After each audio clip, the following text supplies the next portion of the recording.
So today we have a video to react to. This is of course coming in from Jerry Rigs Everything. I have a link down below in the description to his full video. Now I'm not going to go ahead and just play the video in this video. We're going to go through bits and pieces and talk about what we see.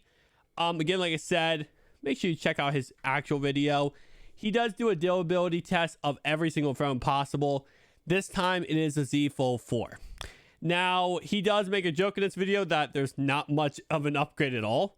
And he really isn't lying when it comes to the actual body of the phone.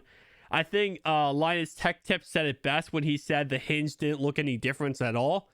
It definitely looks a little different, but unless you are rocking the Z Fold 3 every single day, you might not tell the complete difference.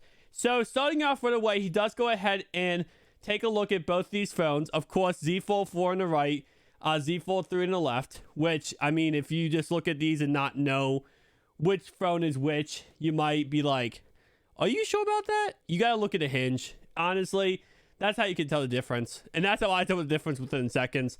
Even without watching this video, on the right-hand side, the hinge is smaller. The left-hand side, the hinge is bigger. That's how you can tell the difference right away. But yes, they look very, very similar. If you did not know which one was which, you might not be able to tell with how similar they look. So here's his Z Fold 3 from last year that he durability tested. And yeah, it looks absolutely destroyed for a reason. Now, you can see while we're going through this video, he puts sand and rocks in the inner display. He uses a pick or a scratch test on the inner display, in the outer display. He also burns the inner display. And I know I'm going to get the comment, I always do. Why do people do this to phones? Just to see the durability of it. You want to know how durable that... Excuse me. You know how durable the inside display is? Well, the reason why you know is because of this man right here. So, what he does is he takes this pick here, right?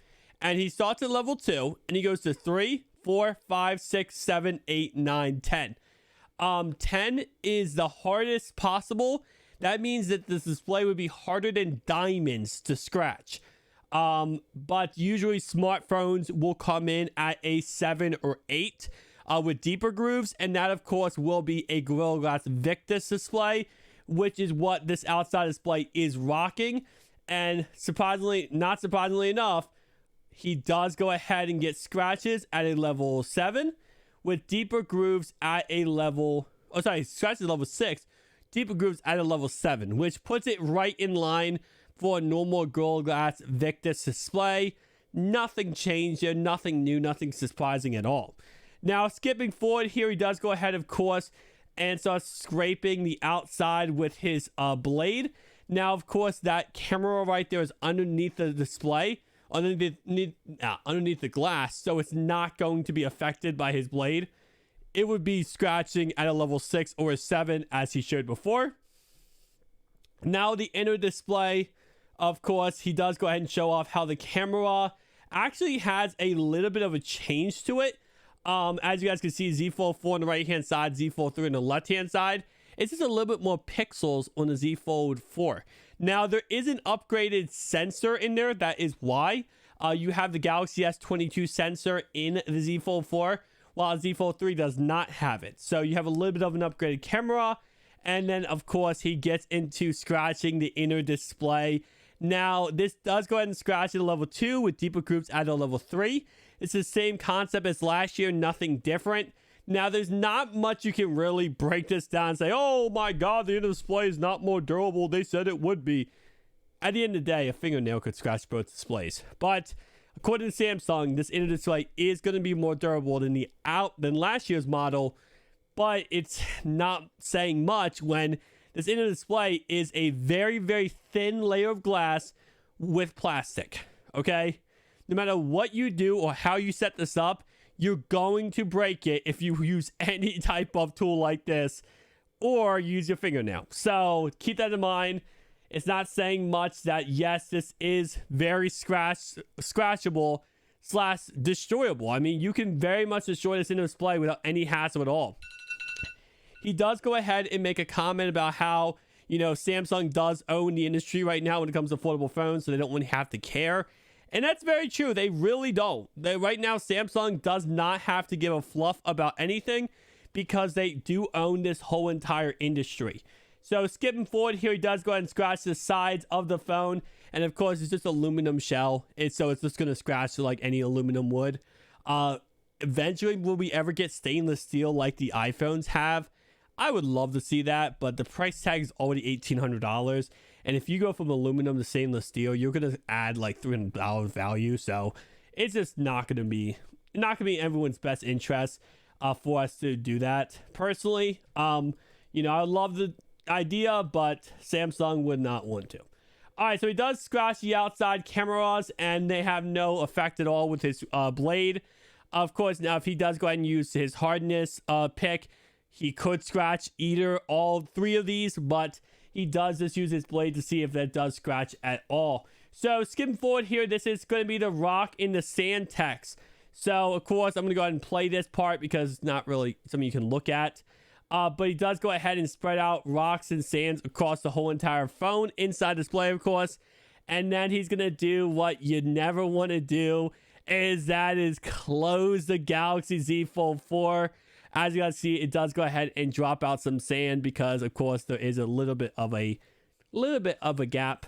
But, of course, this is very interesting. Now, here's something that's actually another thing that's interesting. You see how sand is actually going ahead and connecting or lining up with the left and right hand corner? The reason why this is the case is where the magnets are. So when you close the phone, there's two magnets along the line of the either side of the phone, so it can actually stay close. He does point this out, and he actually shows off right here.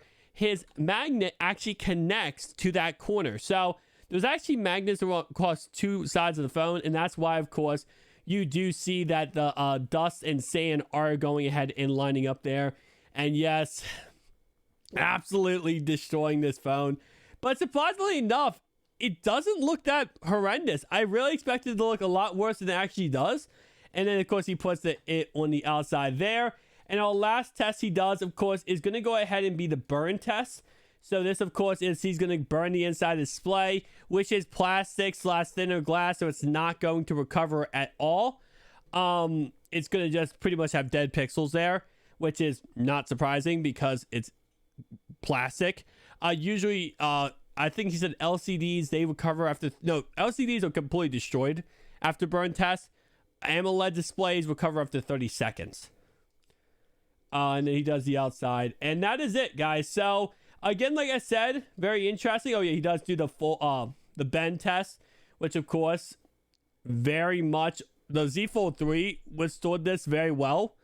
So, I'm expecting Z Fold 4 to... Yeah, no. There's not much flex at all. I mean, he's a very strong guy, too. Yeah, no. It's not much flex at all. You might have a, you know... And no, not even. I was going to say, you might have a little bit of a bent back, but that's not the case, it looks like. So, very interesting. Again, like I said, very awesome to see the Z Fold 4 actually withstand all this. It's actually a very durable device outside the inner display. And even the inner display in this video... Yeah, it got scratched with the one scratch test, but the burn test did a little bit of damage, but not too much. And the sand and dust didn't really do too much at all. So definitely tell me down below your thoughts and opinions, guys. And I'll see you guys in the next one. Peace out.